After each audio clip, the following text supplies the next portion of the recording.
Like 15, some shit like 10 million or something like that. 5 million, something like that. Wait. They offered you $5 million to play the drums? Yeah. What are you doing there? Like, what the fuck y'all, like, you know what I'm saying? But I was so younger, like, wait. I didn't know what it was. Are you sure they offered you $5 million? Drama explodes. This is exactly what fans have been watching unfold lately. Whispers turned into headlines. Clips turned into memes. Did you ever get any scholarship offers when you were coming up? Yeah, I had a scholarship.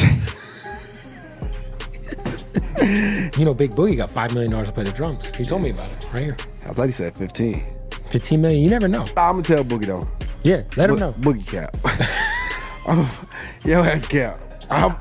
I got to see that shit. I tried to tell him without telling him. I'm gonna tell him. Like, Boogie, you got 5 million, boy, your ass is dumb. You start rapping, fuck this shit. Yeah, like Drumline had to have been about you, bro. Yeah, that shit had to be about him. Nick Cannon won't even get 5 million for he no motherfucker. He didn't get 5 million for Drumline. Hell nah, what the fuck? You getting 5 million? Boy, big Boogie. We might need to go back to that shit. And suddenly, everyone wanted to know who was real and who had been faking it all along. The first tremors in this storm began on a glamorous red carpet night, where one rising artist strutted in, draped in diamonds. The last time you were here, we went viral.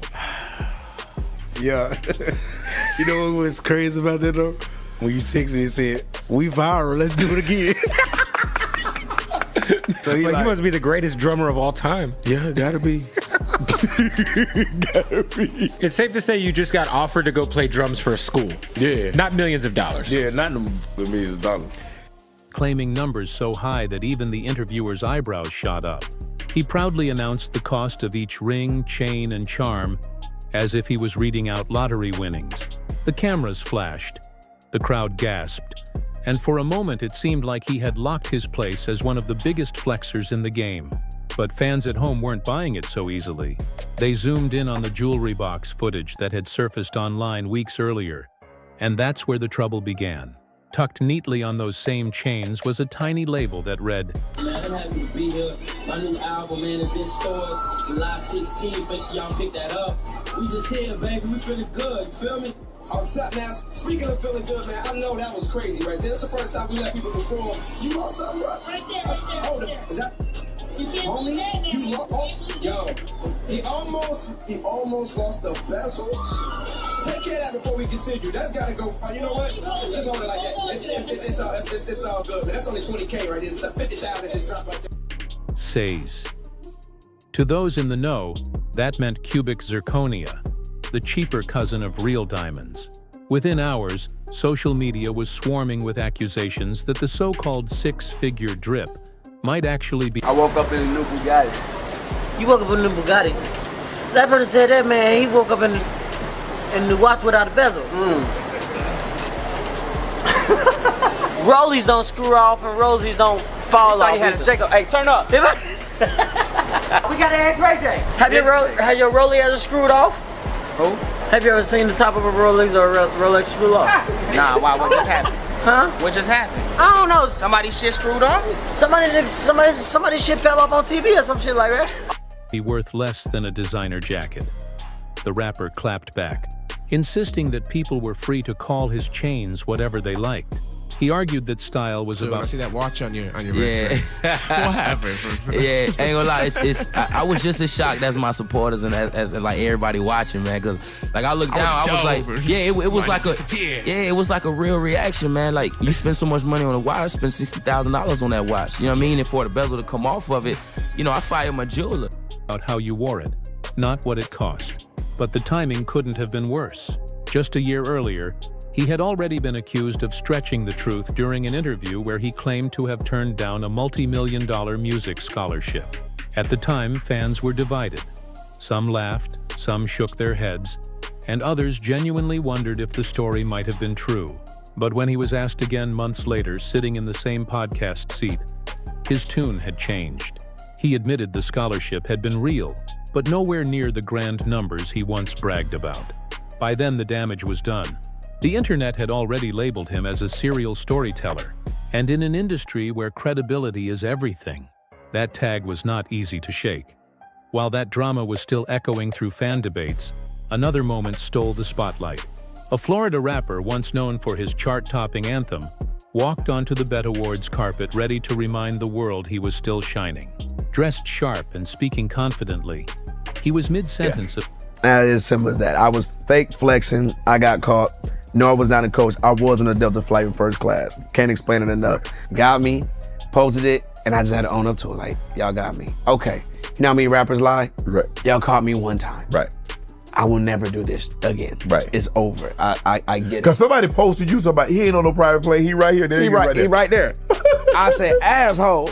It's about his upcoming album when disaster struck. The camera zoomed in as a small but very expensive detail detached from his wrist and fell toward the ground. It was the bezel of his alleged $60,000 Rolex, sliding off as if it had been glued on seconds earlier. The interviewer tried to keep the moment light, even joking about the value that just hit the floor. But the clip spread faster than wildfire.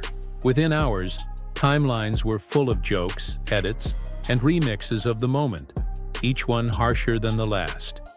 Celebrities joined in too, with other rappers and even athletes chiming in, mocking the incident. One laughed that real Rolex watches don't just screw off like that, while another joked that the only Bugatti the rapper woke up in was missing its parts. The humiliation was so intense that he had no choice but to issue a response. He claimed he was as shocked as anyone and quickly fired his jeweler for what he described as a faulty watch. But the public wasn't convinced. To many, it felt like just another chapter in a growing book of rappers exposed for flaunting luxuries that didn't hold up under scrutiny. Celebrities be wearing fake jewelry, but we good here to test, real diamonds. Trying to play me, trying to talk about my shit fake, my shit flawed and all that shit dumb fake, you know what I'm saying? You see these shit's dancing, man. You talking about, yo, Jimmy, come here. Let's see what's on your, hand. You just got lucky real quick. You just getting lucky now, man. Diamond tester challenge. Man, his shit. That's my shit. You see, man. Memes piled up. Another familiar name returned to headlines. A once child star who had grown up in front of the world posted a glossy shot of a private... Test my shit, Jimmy. Test my shit. Are you ready? Hold on, you're not getting on the stone. Oh, okay. I'm getting on the stone, bro. Nah. I'm getting on the stone, bro. Nah, man, come on. Where'd you get your jewelry from, dog? The jet, captioning it with hints of glamorous travel for a major press run. Fans scrolled, admired, and some even envied. Until a sharp-eyed passenger on a commercial flight snapped a picture of that same rapper sitting comfortably in economy class.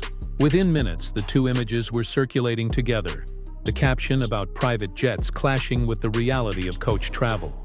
The embarrassment was impossible to escape, especially once it was revealed that the jet photo he had posted wasn't even his, but a stock image from a travel website. Silent at first, then eventually admitted it was fake flexing.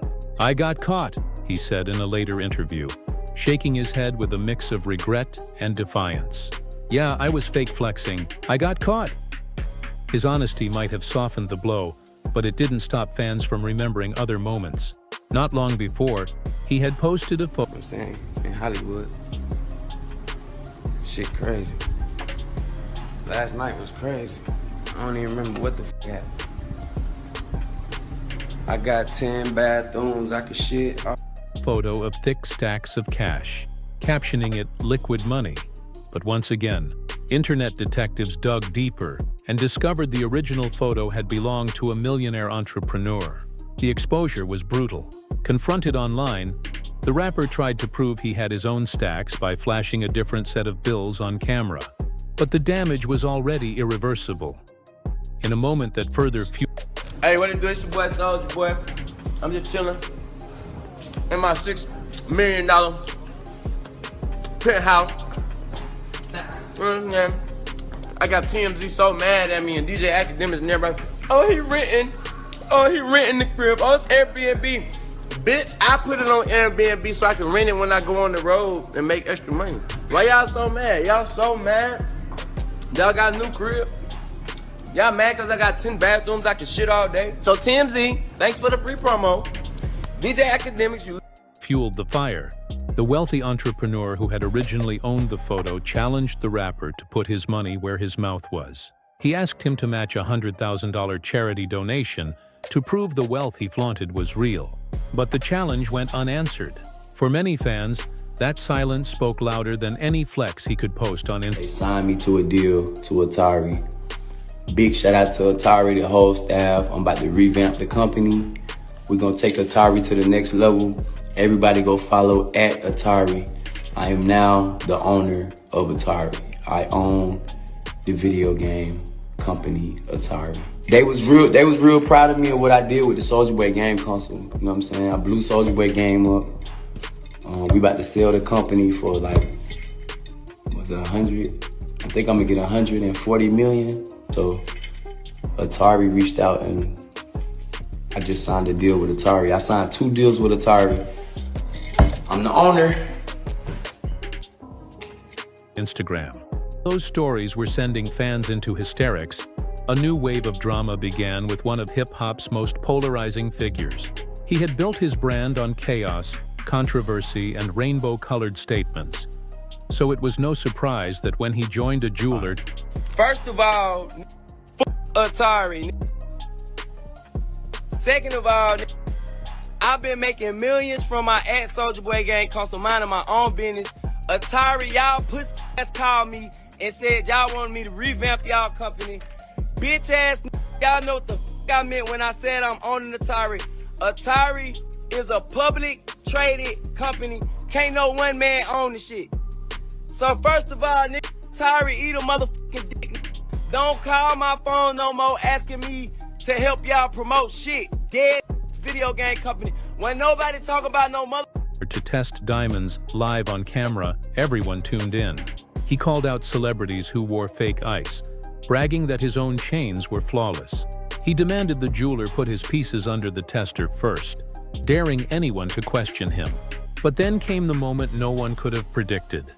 The device beeped in a way that suggested his chain wasn't passing the test. Face twisted in shock. The room grew tense, and voices overlapped as he insisted the jeweler was You holding... announced you had a $400 million deal with the World Poker That was Fund. facts. What is what? You said it was an $80 million a year contract for 5 years for in-flight. Google it. I still got the contract right now. What are you talking about? Well, the company said it turned out that it was just shares that were valued at $2.5 million. Same thing. Well, millions is millions, my baby. No, Soldier. Millions is not millions. You can't say 400 million and the stock is only 2.5. That's a big difference. Millions is millions, my baby. Come on, man. Money is money, Shaw. So that was a real deal. It just wasn't. That was real, Charlotte. It wasn't the initial number you said. Yeah. Holding the tester wrong. Nah, bro, you not on the stone, he snapped, pushing his hand forward again. Fans watching the clip replayed it over and over, debating whether the jeweler really made a mistake or if the piece was truly fake. The irony was too perfect to ignore. A man who had accused others of rocking fake diamonds suddenly under suspicion himself. The comments poured in, some defending him, others laughing. But everyone locked into... Follow me back to my crib. I got a double gate in my community at the time. I'm living in Atlanta, Georgia, in a mansion. I'm chilling in the studio. Me and A-Rab in the studio. Jabbar went to take the trash out. We come back in Soulja. I just seen some fans ride by the house while I was taking the trash out. I said, what the f? Some fans grabbed the pills to go outside, look, I don't see shit, come back in the crib. According to Soulja Boy, he came out shooting at the robbers, hitting one of them and scaring the rest away. I'm in the studio listening to some beats. All I hear is boom, real loud. Instantly stop the music. A-Rap passed me the pistol. Bam, I look through the door. I see like 3-4 niggas running through the crib. One nigga run to the front door. I hop out, I start shooting. Bow, bow, bow, bow, bow. Shot the nigga. Bow, shot his ass. Bow, bow, bow, bow.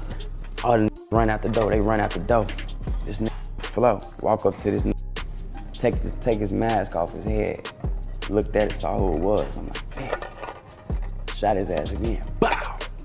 Into the drama of seeing the hunter become the hunted. It seemed like every day a new rapper was being dragged into the fake flex conversation. One had his jewelry questioned, another had his stories debunked, and still another had his entire lifestyle challenged.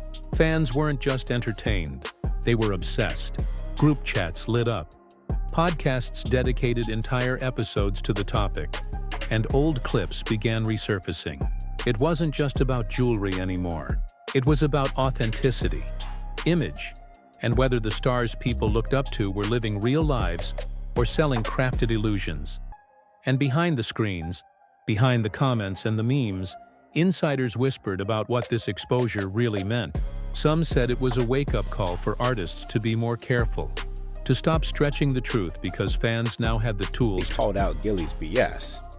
When I was in the street robbing niggas, I didn't want to be loved. I wanted to be feared. I wanted them to know when I walk up. Like I said in the song, by the time I was 18, I walk up on the corner and none of them niggas stayed long. And I ain't lying, kid, I had that iron sig and my heart fucking bigger than a lion's is. I wanted to, when you walk up, you wanted niggas to get the, oh shit. Pick them. Oh, where the fuck was I at? You walked up on corners and they didn't talk to us. Ain't nobody. Got it. Ain't nobody fucking leave. Let me tell you something. Who the fuck left? All right. Everybody, hey, Wildo, what's up, Gil? What's going on? Where the fuck was I at, in jail? When you walked up on the corner, ain't nobody stay long. Everybody was sitting there. Listen, every time we went on the corner, I'm just saying, I don't know what he's talking about. Everybody stayed the whole time. He know what I'm talking about. But that he know what I'm talking about. But that to fact check instantly. Others argued that the spectacle was part of the game, that hip-hop had always thrived on exaggeration and image, and that these exposures only made the culture more exciting. But one thing was certain. Every rapper who had been caught in these moments carried a new scar, a new reminder that in today's world, every claim could be tested, every story could be picked apart, and every flex